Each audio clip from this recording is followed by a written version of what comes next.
아씨, 숨지 마십시오. 이제 우리가 되찾을 차례입니다. 칠흑 같은 새벽. 맨발이 두 여인이 무너진 대문을 등지고 도성을 떠났습니다. 소방 맞아 모든 것을 잃은 양반가 며느리 수연과 그녀를 위해 세상과 맞서겠다고 맹세한 여종 복녀였습니다.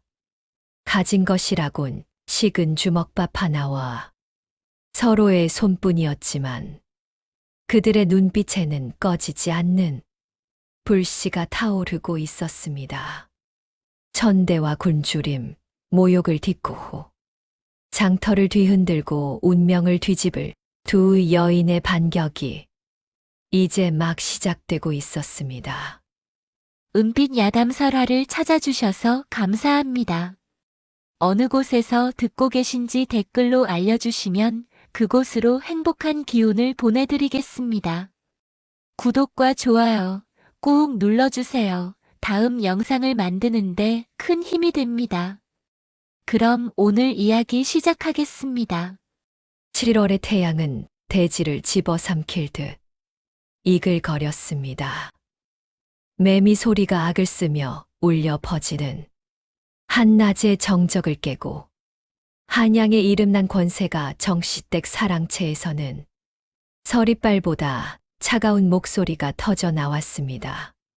정씨 가문의 드넓은 안채 마루 한가운데 한 여인이 죄인처럼 무릎을 꿇고 있었습니다. 바로 이 집의 며느리 수연이었습니다. 그녀의 앞에는 시어머니 윤부인이 독사 같은 눈빛을 한 채 서 있었고 그 손에는 먹향조차 가시지 않은 싸늘한 이혼장이 들려 있었습니다. 이것을 받아라. 이제 너는 우리 정씨 가문의 학렬에 이름을 올릴 자격이 없다. 수연은 떨리는 손으로 종이를 받았습니다.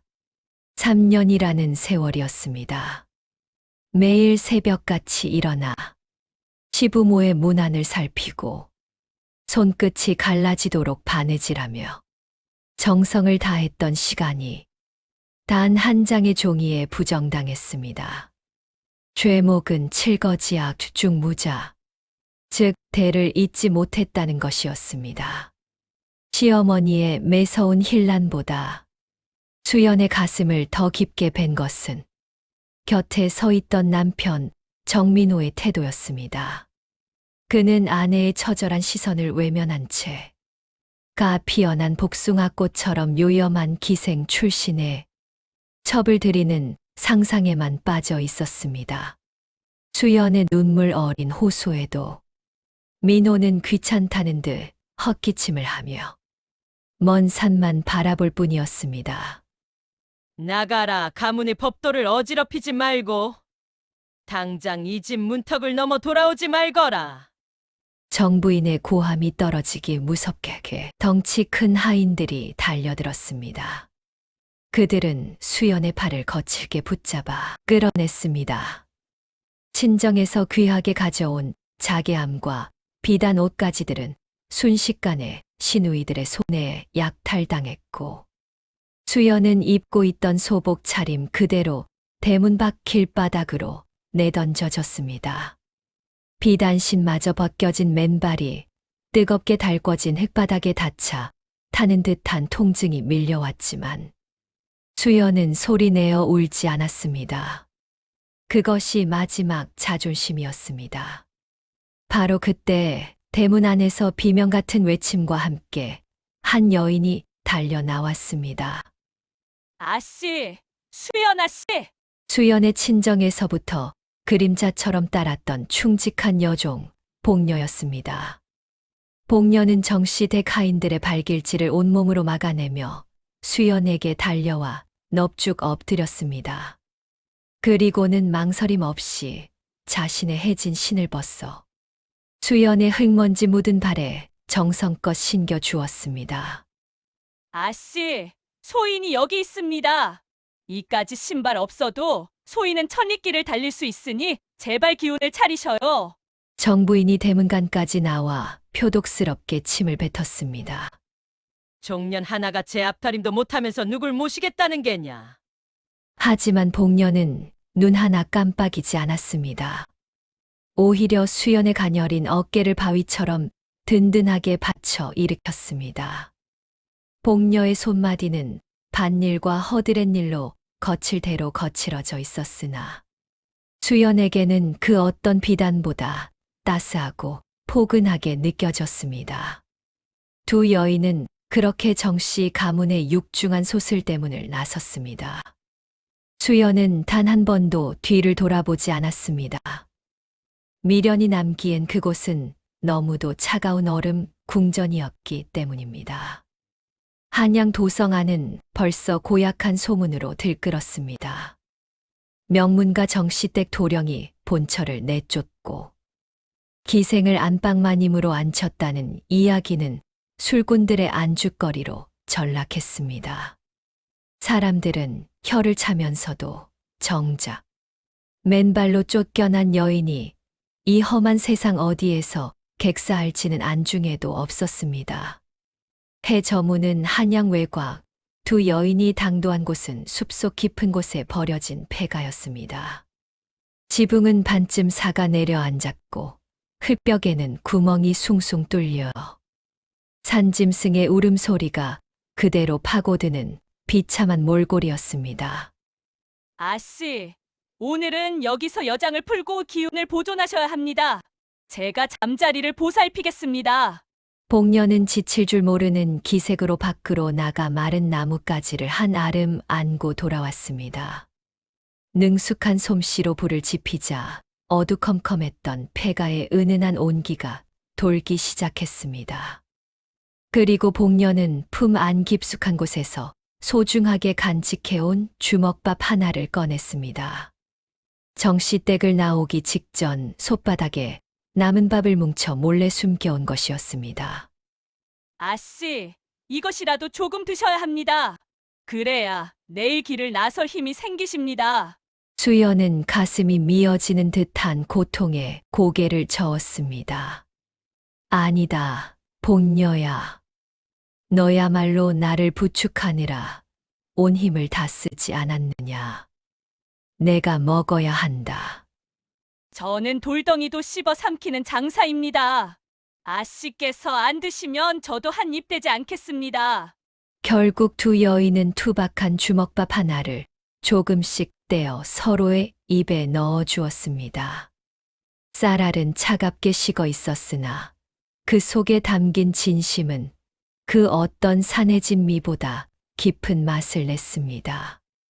밤이 깊어지자 산바람이 틈새로 들이쳤지만 복녀는 수연을 자신의 품으로 꼭 끌어안았습니다. 아씨, 걱정 마십시오. 소인이 내일부터는 산에 가서 칡이라도 캐고 장터에서 짐이라도 나를 것입니다. 아씨 손에는 흙 한 점 묻히지 않게 할 것이니 소인만 믿으십시오. 복녀의 가슴팍에서 들려오는 규칙적인 심장 박동을 들으며 수연은 천천히 눈을 감았습니다. 불과 며칠 전까지 누렸던 화려한 비단 옷과 하얀 가루 분칠은 이제 먼지처럼 사라졌습니다. 하지만 수연은 깨달았습니다. 진정한 가문의 명예는 소슬대문 안에 있는 것이 아니라 자신을 위해 기꺼이 맨발이 되어주는 이 투박한 여종의 진심 안에 있다는 것을요. 복녀는 잠든 수연의 얼굴을 달빛 아래 가만히 응시했습니다. 비록 지금은 남루한 옷차림의 얼굴에는 얼룩이 졌으나 수연은 여전히 복녀에게 우주와도 같은 존재였습니다. 복녀는 마음속으로 수백 번도 넘게 굳게 맹세했습니다. 아씨, 이 복녀가 목숨을 걸고 아씨를 다시 저 높은 곳으로 모셔다 드릴 것입니다. 두고 보십시오. 어둠이 내린 숲속, 무너져가는 폐가에서 타오르는 작은 모닥불만이 두 여인의 모진 운명이 이제 막 시작되었음을 알리고 있었습니다. 폐가에서의 첫날 밤이 지나고 새벽 안개가 자욱하게 깔린 아침이 밝았습니다. 수연은 밤새 앓았던 열병으로 정신이 혼미한 채 누워 있었고, 복녀는 그런 아씨를 보며 이를 악물었습니다. 아씨의 뽀얀 손등에 핀 벌레 자국과 흙먼지는 복녀의 가슴을 갈갈이 찢어 놓았습니다. 아씨, 잠시만 기다리십시오. 내 오늘 반드시 아씨 입에 따뜻한 미음 한 그릇 올릴 것입니다. 복녀는 수연의 이마를 정성스레 닦아준 뒤 한양 근교의 가장 큰 시장인 삼계나루 장터로 달려갔습니다. 하지만 세상은 만만치 않았습니다. 여자 몸으로 할 수 있는 일이라곤 고작 바느질이나 빨래였고, 그마저도 푼돈에 불과했습니다. 복녀가 일거리를 찾아 헤매던 중 쌀집 앞이 소란스러웠습니다. 쌀 8가마니를 실은 수레가 진을 구덩이에 빠져 장정 넷이 달라붙어도 꿈쩍도 하지 않는 것이었습니다. 에이, 무식하게 힘만 쓰는 놈들. 이거 오늘 안에 못 옮기면 내 장사는 끝장이야. 쌀집 주인인 배가라는 자가 고함을 치고 있었습니다. 그는 인색하기로 소문난 자였지요. 복녀는 기회다 싶어 앞으로 나섰습니다. 나으리, 저 수레를 빼내면 쌀 한 대와 엽전 몇 푼 주시겠습니까? 장터 사람들이 일제히 복녀를 바라보았습니다. 7일척 장신까지는 아니어도 떡 벌어진 어깨와 단단한 팔뚝을 가진 복녀였지만 여자가 수레를 뺀다는 소리에 비웃음이 터져 나왔습니다. 저 계집이 미쳤나 보군. 장정 내시 못하는 걸 네가 어찌 한단 말이냐? 복녀는 대꾸 대신 치맛자락을 허리춤에 질끈 묶었습니다. 복녀의 기합 소리와 함께 쌀 가마니가 가득 실린 수레가 번쩍 들리더니 진흙 구덩이 밖으로 내동댕이 쳐졌습니다. 장터는 찬물을 끼얹은 듯 조용해졌습니다. 이게 무슨 사람의 힘이냐? 도깨비의 힘이냐? 배가는 입을 다물지 못했습니다. 복녀는 땀을 닦으며 배가 앞에 손을 내밀었습니다. 약속하신 것을 주십시오. 그리고 앞으로 무거운 짐이 있으면 저를 부르십시오. 짐꾼 셋 몫을 할 터이나 삭슨 둘 몫만 받겠습니다. 그날부터 복녀의 활약이 시작되었습니다. 남들이 2가마니를 지고 쩔쩔맬 때 복녀는 양어깨에 2개씩, 머리에 하나를 이고 장터를 활보했습니다. 시장 상인들은 처음엔 경계했지만 복녀의 정직함과 가공할 힘에 반해 하나둘 일거리를 맡기기 시작했습니다. 하지만 시련은 예상치 못한 곳에서 왔습니다. 장터의 상권을 쥐고 흔들던 독사 방필이라는 왈패 두목이 복녀를 눈여겨본 것입니다. 그는 복녀의 힘을 이용해 밀수품을 나르게 하거나 상인들을 협박하는 데 쓰려 했습니다. 방필의 제안에 복녀는 차갑게 웃었습니다. 내 비단 옷은 내 힘으로 벌어 우리 아씨께 먼저 입힐 것이다. 너 같은 독사 새끼와 섞일 몸이 아니니 저리 비켜라. 분노한 방필이 부하들을 데리고 복녀를 애워쌌습니다. 장터 사람들은 복녀가 큰일 났다며 발을 굴렀지요. 그러나 복녀는 곁에 있던 커다란 장독 뚜껑을 방패처럼 집어들었습니다. 우리 아씨 약 다려드려야 할 시간이다. 길막하는 놈들은 뼈 마디마디를 분질러 주마. 복녀의 주먹이 허공을 가를 때마다 왈패들이 추풍낙엽처럼 쓰러졌습니다. 방필은 복녀의 발차기 한 방에 시장 바닥 구정물통으로 처박혔지요. 이 사건으로 복녀는 삼계나루의 여장군이라는 별명을 얻게 되었습니다. 해가 뉘엿뉘엿 저물 무렵 복녀는 품에 따뜻한 설렁탕 한 그릇과 약재, 그리고 수연이 그토록 좋아하던 달콤한 약과를 사들고 폐가로 돌아왔습니다. 아씨, 복녀 왔습니다. 수연은 겨우 정신을 차리고 복녀를 맞았습니다. 복녀의 손은 여기저기 긁히고 피딱지가 앉아 있었지요. 복녀야, 네 손이 대체 무엇을 하고 온 게냐? 아씨, 소인이 말씀드렸지요? 저는 천하장사라고요. 장터에서 짐 좀 날라주니 사람들이 고맙다고 이리 귀한 것들을 줍디다. 어서 드십시오. 수연은 복녀가 건넨 약과를 입에 넣었습니다. 달콤한 조청 맛이 혀에 닿는 순간 억눌렀던 설움이 터져 나왔습니다. 복녀야, 나 때문에 양반과 여종으로 곱게 자란 네가 시장통에서 천대받으며 천대라니요. 소인은 태어나서 오늘이 가장 즐거웠습니다. 제 힘으로 아씨를 먹일 수 있다는 게 얼마나 기쁜 일인지 아십니까? 아씨, 저를 믿으십시오. 10년 안에 저 정씨 놈들이 아씨 발밑에서 기계 만들 것입니다. 수연은 복녀의 거친 손을 꼭 잡았습니다. 비록 지금은 무너진 폐가에 누워 있으나 수연은 처음으로 희망이라는 것을 보았습니다. 복녀는 그날 밤 잠든 수연의 발치에서 엽전 몇 푼을 세어보며 생각했습니다. 짐꾼으로는 한계가 있다. 더 큰 돈을 벌어야 해. 장터의 짐꾼으로 이름을 날리던 복녀는 깨달았습니다. 몸을 쓰는 일은 당장의 허기를 면하게 해주나 아씨를 다시 저 높은 곳으로 모시기엔 턱없이 부족하다는 사실을요. 그때 복녀의 눈에 들어온 이가 있었으니 바로 한양과 북방으로 가며 인삼과 가죽을 거래하는 거상 조대인이었습니다.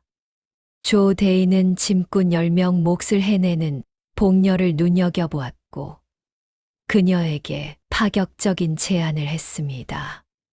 힘만 써서는 장사꾼이 될 수 없다. 물건의 가치를 읽고 사람의 마음을 훔쳐야지. 내가 글은 아느냐? 복녀는 고개를 저었습니다. 하지만 곁에 있던 수연이 조용히 앞으로 나섰습니다. 제가 복녀에게 글과 셈을 가르치겠습니다. 대신 복녀에게 장사의 길을 열어주십시오. 그날부터 폐가의 밤은 낮보다 뜨거웠습니다. 수연은 허름한 바닥에 글자를 써가며 복녀에게 천자문과 상술의 기초인 수를 가르쳤습니다. 양반과 교수로 자라며 익힌 방대한 지식과 영민함이 빛을 발하는 순간이었습니다. 수연은 단순히 글만 가르친 것이 아니었습니다. 복녀야, 장사는 이익을 남기는 것이 아니라 사람을 남기는 것이다.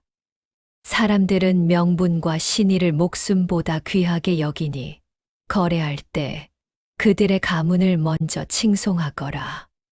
수연의 명석한 지침과 복녀의 우직한 실행력이 합쳐지자 복녀는 명주천이 물을 빨아들이듯 장사의 비법을 익혔습니다. 복녀가 현장에서 물건을 떼어오면 수연은 집에서 장부를 정리하고 다음 거래의 전략을 짰습니다. 두 여인은 비로소 하나의 완벽한 상단이 되어가고 있었습니다. 한편 수연을 내쫓고 정씨 가문의 안방을 차지한 기생 출신의 매향은 불안함에 휩싸였습니다. 남편 정민호는 새로 들인 매향에게 푹 빠져 가산을 탕진하고 있었고 정씨 가문의 창고는 갈수록 비어갔습니다. 그러던 중 매향의 귀에 소박 맞고 쫓겨난 수연이 여종과 함께 상단을 차려 큰 돈을 벌고 있다는 괴소문이 들려왔습니다. 매향은 이를 갈았습니다. 수연이 다시 부자가 되어 돌아온다면 자신의 자리가 위태로워질 것이 뻔했습니다. 매향은 과거 장터 왈패였던 독사 방피를 은밀히 불러들였습니다. 그 건방진종년과 소박대기년이 돌아다니지 못하게 해라. 상단으로 들어가는 물품을 가로채든 불을 찌르든 수단과 방법을 가리지 말고 말이다. 복녀가 북방에서 들여올 호피와 귀한 약재를 실은 수레가 한양 근교 산길을 지날 때였습니다. 매향의 사주를 받은 독사 방필과 왈패 10여 명이 길목을 막아섰습니다. 복녀는 수레를 지키기 위해 몽둥이를 들었으나 적의 수가 너무 많았습니다. 왈패들은 복녀를 에워싸고 그물을 던져 그녀의 괴력을 봉쇄하려 했습니다. 절체절명의 위기 순간 숲속에서 횃불이 솟구쳤습니다. 수연이었습니다. 그녀는 복녀가 걱정되어 몰래 뒤를 따르다 인근 마을 청년들에게 엽전을 나눠주며 횃불을 들고 고함을 지르게 한 것이었습니다. 포졸들이 온다는 말에 겁을 먹은 왈패들이 주춤하는 사이 복녀는 그물을 찢고 사자처럼 포효했습니다. 복녀는 왈패 2명을 양손에 하나씩 움켜잡고는 공중에서 부딪혀 기절시켰습니다. 방필은 복녀의 가공아림에 눌려 뒷걸음질 치다 넘어지며 허우적댔습니다. 싸움이 끝난 뒤 복녀는 흙먼지 투성이가 된 채 수연 앞에 무릎을 꿇었습니다. 수연은 복녀의 거친 손을 닦아주며 빙그레 웃었습니다. 네가 내 몸이라면 나는 네 머리가 아니더냐. 몸과 머리가 따로 놀아서야 어찌 큰 장사를 하겠느냐. 복녀야, 이제 준비가 된 것 같구나. 한양 도심으로 들어가 정씨 가문의 숨통을 조일 준비 말이다. 두 여인은 이제 더 이상 폐가의 도망자가 아니었습니다. 수연은 복녀가 벌어온 돈으로 다시 비단옷을 입었습니다. 하지만 예전의 유약한 양반과 며느리의 모습은 없었습니다. 차갑고도 우아한 거대 상단의 배후 지주로서의 위엄이 서려 있었습니다. 복녀는 수연의 이름을 딴 수연 상단의 깃발을 높이 올렸습니다. 그녀들은 한양의 곡물시장과 약재 시장을 차례로 장악해 나갔습니다. 매향과 정민호가 사치로 날려버린 정씨 가문에 빈 문서를 복녀가 하나둘씩 사들이기 시작한 것도 이때였습니다. 아씨, 이제 정씨 가문의 대지 절반이 우리 손안에 있습니다. 조만간 그자들이 길거리로 나앉게 될 것입니다. 복녀의 말에 수연은 이혼장을 꺼내 불길 속으로 던져버렸습니다. 이혼장은 종이 쪼가리일 뿐이다. 진정한 복수는 그들이 가졌던 모든 것을 뺏고 우리 모든 것을 되찾는 것이지. 복녀야, 내일은 정씨댁을 직접 찾아가야겠다. 내가 직접 빚 독촉을 하러 말이다. 복녀는 주먹을 불끈 쥐며 통쾌하게 웃었습니다. 두 여인의 눈빛은 타오르는 모닥불보다 강렬하게 빛나고 있었습니다. 이제 소방 맞은 여인들의 슬픈 야담은 끝나고 천하를 호령하는 여장부들의 승전보가 시작되려 하고 있었습니다.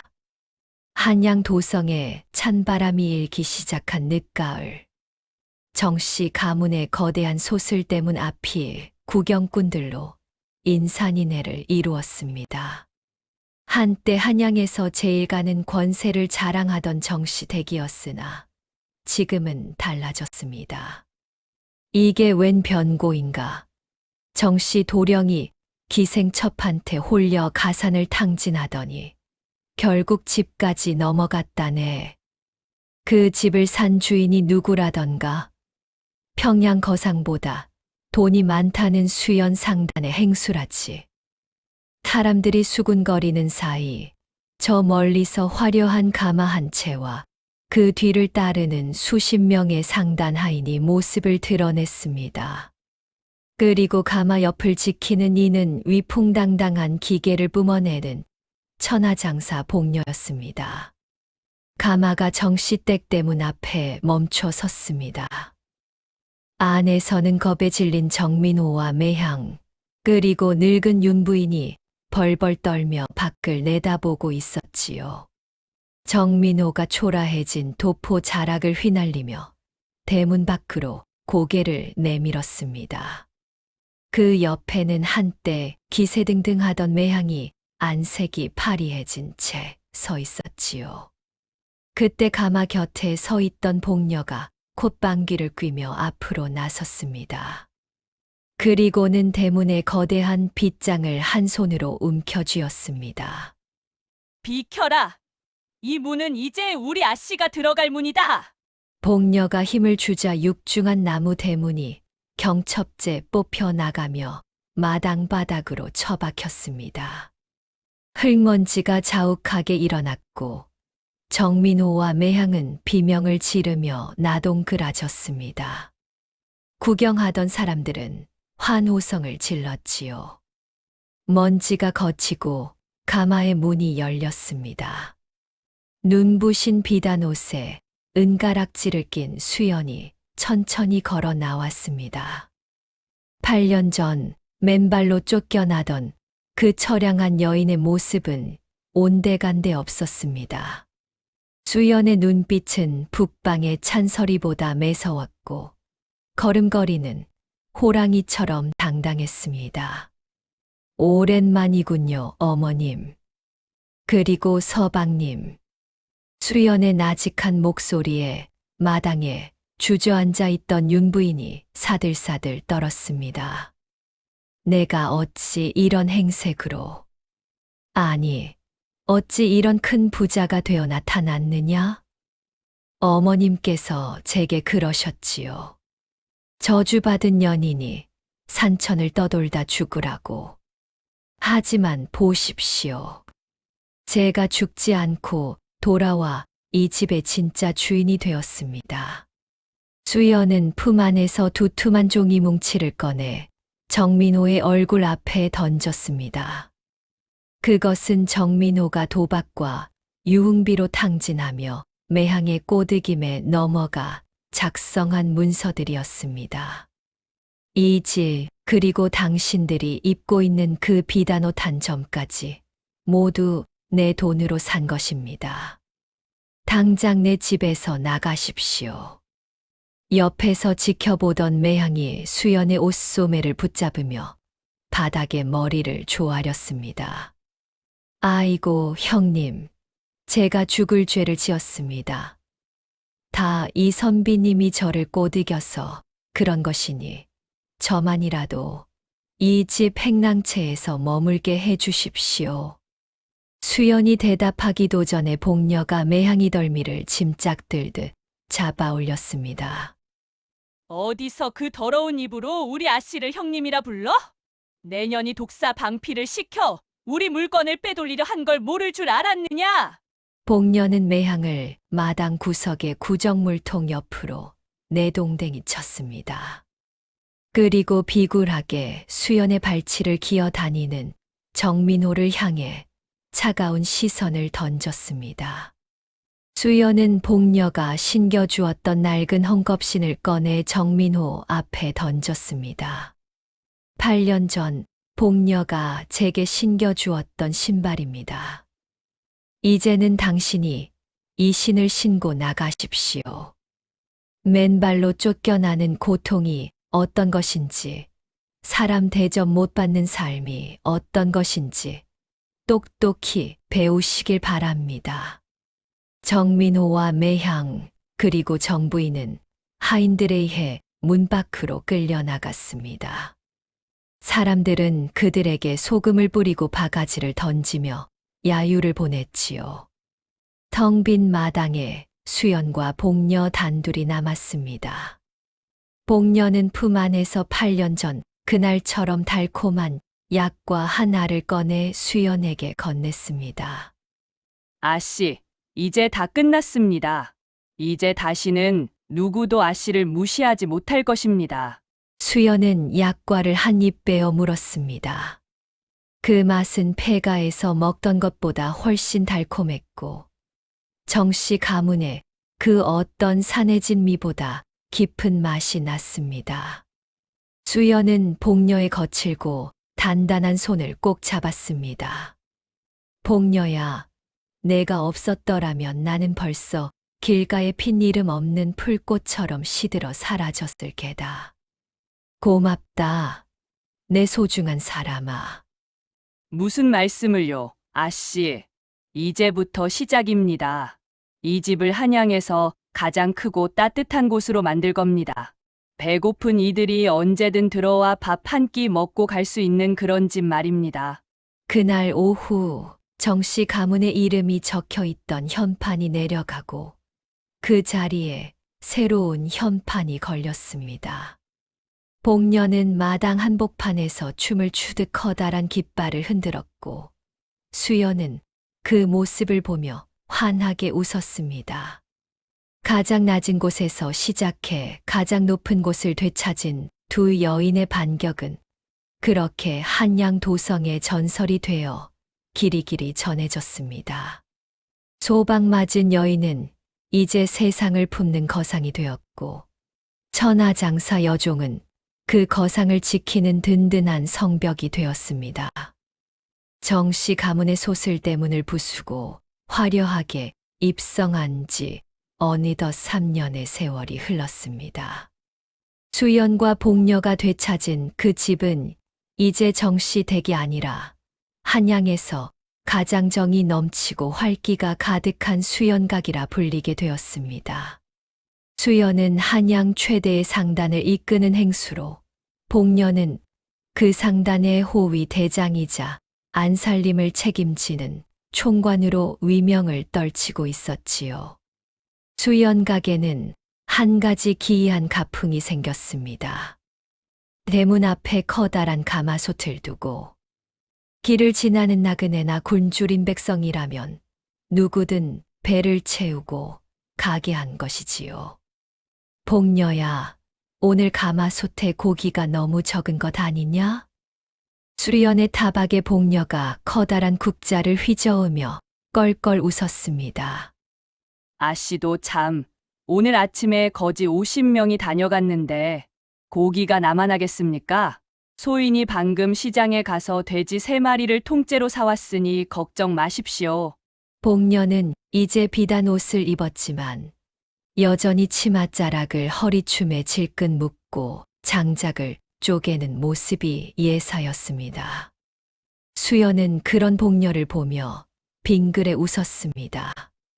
과거의 수척했던 얼굴은 사라지고 이제는 여유와 인자함이 넘치는 상단의 주인다운 기품이 서려 있었지요. 한편 수연각에서 쫓겨난 정민호와 매향은 어떻게 되었을까요? 어느 장날 복녀는 수연의 새 비단신을 사러 장터에 나갔다가 낯익은 얼굴을 발견했습니다. 남루한 누더기를 걸치고 시장 구석에서 바구니를 팔고 있는 사내, 바로 정민호였습니다. 그 곁에는 매향이 머리카락이 산발이 된 채 다른 짐꾼들과 싸우고 있었습니다. 이놈아, 내 자리에 침 뱉지 마. 내가 누군지 알아? 나 정씨 댁마님이었어. 사람들은 미친년이라며 손가락질을 했습니다. 복녀는 그들의 앞에 그림자처럼 우뚝 섰습니다. 복녀는 그들을 가만히 내려다보다가 품에서 엽전 몇 푼을 꺼내 바구니 위에 던졌습니다. 이 돈으로 뜨끈한 국밥이나 사드시오.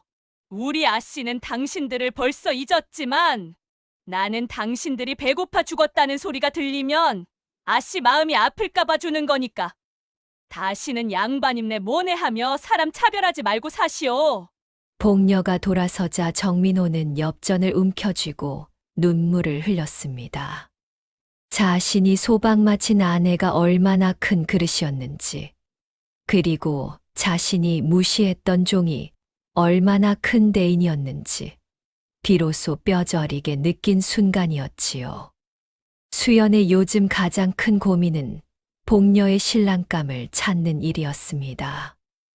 복녀의 나이도 이제 차오를 대로 찾고 그녀의 헌신적인 사랑 덕분에 자신이 다시 일어섰으니 이제는 복녀의 행복을 찾아주고 싶었던 것이지요. 복녀야, 오늘 저기 김진사 댁셋째 아들이 인사를 왔다더라. 인물이 훤하고 성품도 곱다는데 한번 만나보련. 복녀는 펄쩍 뛰며 마당에 있던 절구통을 번쩍 들어 올렸습니다. 아씨, 제가 시집 가면 이 무거운 절구는 누가 찢고 상단 호위는 누가 합니까? 저는 평생 아씨 곁에서 이 절구통처럼 단단하게 지킬 겁니다. 너도 여인인데 좋은 짝을 만나 사랑도 받고 그래야지. 사랑요. 에이, 저는 아씨가 저녁에 주시는 약과 한 알이면 세상 사랑 다 받은 것 같습니다. 정 보내고 싶으시면 저보다 힘센 사내를 데려오십시오. 저랑 씨름해서 이기는 사내라면 고려해보지요. 그날부터 수연 가게는 진풍경이 벌어졌습니다. 한양에 내로라 하는 장사들이 천하장사 복녀의 마음을 얻기 위해 줄을 선 것이지요. 하지만 복녀의 괴력은 상상을 초월했습니다.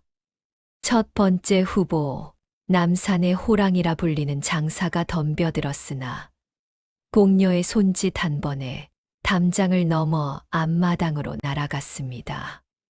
두 번째 후보, 힘 좀 쓴다는 무관이 도전했으나 복녀와 팔씨름 한 번에 팔꿈치가 탁자에 박혀 비명을 질렀지요. 그러던 어느 날 수연 가게 부서진 대문을 고치러 온 젊은 목수가 있었습니다. 이름은 바우. 말수가 적고 젊은 사내였습니다. 바우는 복녀가 장작을 패고 있으면 묵묵히 다가와 도끼를 넘겨받았습니다. 손 거칠어집니다. 비키십시오. 복녀는 코웃음을 쳤습니다. 복녀가 도끼를 뺏으려 바우의 팔을 잡았는데 어라? 바위처럼 단단한 근육이 복녀의 손길에도 꿈쩍도 하지 않는 것이었습니다. 복녀는 난생 처음으로 자신보다 힘이 셀지도 모른다는 느낌에 가슴이 두근거렸습니다. 바우는 복녀가 힘을 쓸 때마다 옆에서 조용히 물을 떠다 주거나 복녀의 거친 손에 발을 고약을 챙겨주었습니다. 그 뚝뚝 묻어나는 진심에 천하의 복녀도 얼굴이 홍당무가 되었습니다. 수연은 멀리서 그 모습을 지켜보며 미소 지었습니다. 1년 뒤 수연강 마당에서는 화려한 잔치가 열렸습니다. 복녀와 바우의 혼례날이었지요. 수연은 직접 복녀의 머리를 빗겨주고 연지곤지를 찍어주었습니다. 복녀야, 너는 내 종이 아니라 내 동생이고 내 생명의 은인이다. 오늘 내가 세상에서 가장 행복한 신부가 되었구나. 복녀는 수연의 손을 잡고 펑펑 울었습니다.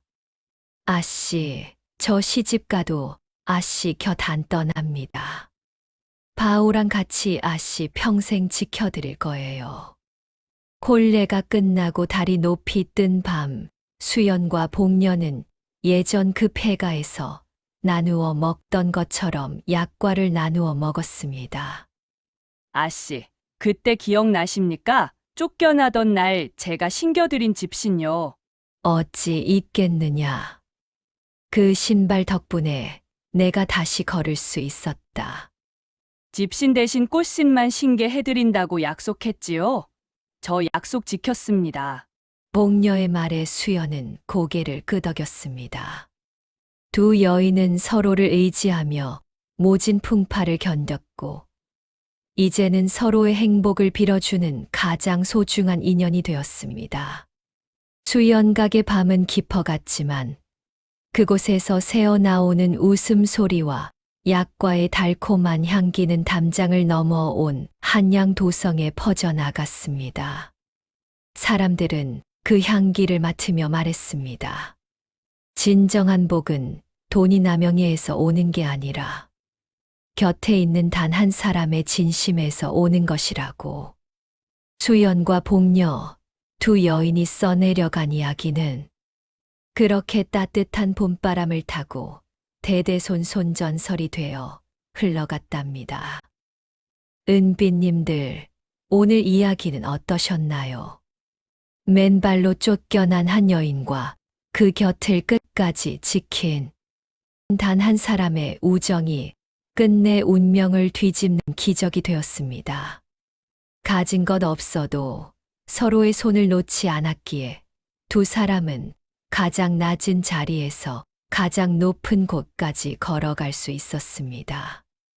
이 따뜻하고 통쾌한 이들의 우정과 의리가 은빛님들의 마음에도 따뜻한 약과처럼 달콤하게 남기를 바랍니다. 다른 영상도 많이 봐주시고 구독과 좋아요 꾹 한번 눌러주세요. 영상을 만드는데 큰 힘이 됩니다. 그럼 오늘 하루도 행복하고 평안하시길 기원합니다.